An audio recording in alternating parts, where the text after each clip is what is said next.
نحمدہ ونصلی علی رسولہ الکریم اما بعد فاعوذ باللہ من الشیطان الرجیم بسم اللہ الرحمن الرحیم۔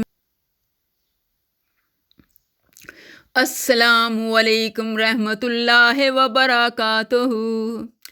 خوش آمدید مانگ لو گڑ گڑا کر خدا سے، مانگ لو گڑ گڑا کر خدا سے، ابھی مغفرت سستی ہے، کہتے ہیں کہ رمضان میں رب کی رحمت برستی ہے۔ آج ہم جس موضوع پر بات کر رہے ہیں اس کا عنوان ہے روزے کے مفسدات کا بیان۔ سوال: مفسدات سے کیا مراد ہے؟ عزیزم، اس کا جواب یہ ہے، مفسدات ان باتوں کو کہتے ہیں جن سے روزہ ٹوٹ جاتا ہے، اور مفسدات کی دو قسمیں ہیں، ایک وہ جن سے صرف قضا واجب ہوتی ہے، دوسری وہ جن سے قضا اور کفارہ دونوں واجب ہو جاتے ہیں۔ اکثر یہ سوال پوچھا جاتا ہے، سوال: جن مفسدات سے صرف قضا واجب ہوتی ہے وہ کیا کیا ہیں؟ تو اس کا جواب یہ ہے، کسی نے زبردستی روزہ دار کے منہ میں کوئی چیز ڈال دی اور وہ حلق سے اتر گئی۔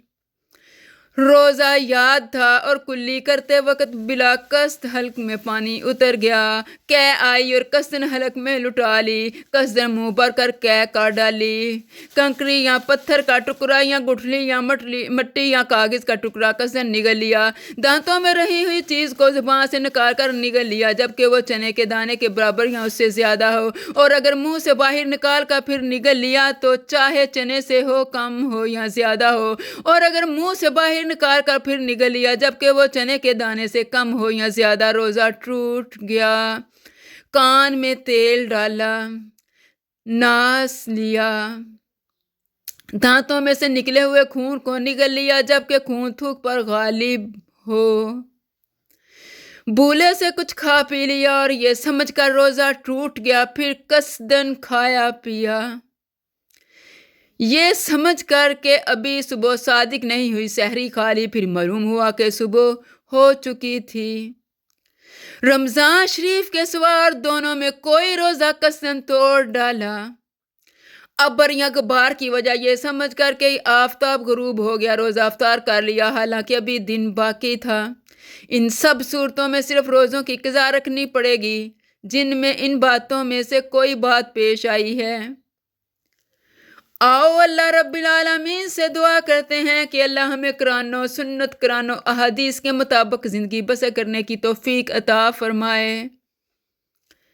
اللہم افتح علینا حکمتک وانشر علینا رحمتک یا ذو الجلال والاکرام۔ اے اللہ ہم پر علم و حکمت کے دروازے کھول دے اور ہم پر اپنی رحمت نازل فرما، اے عظمت اور بزرگی والے۔ اے اللہ ہمارے ہر عمل خیر کو زیور اخلاص سے راستہ فرما کر دونوں جہان کی بھلائی کا سبب بنا دے۔ آمین ثم آمین، فی ایمان اللہ۔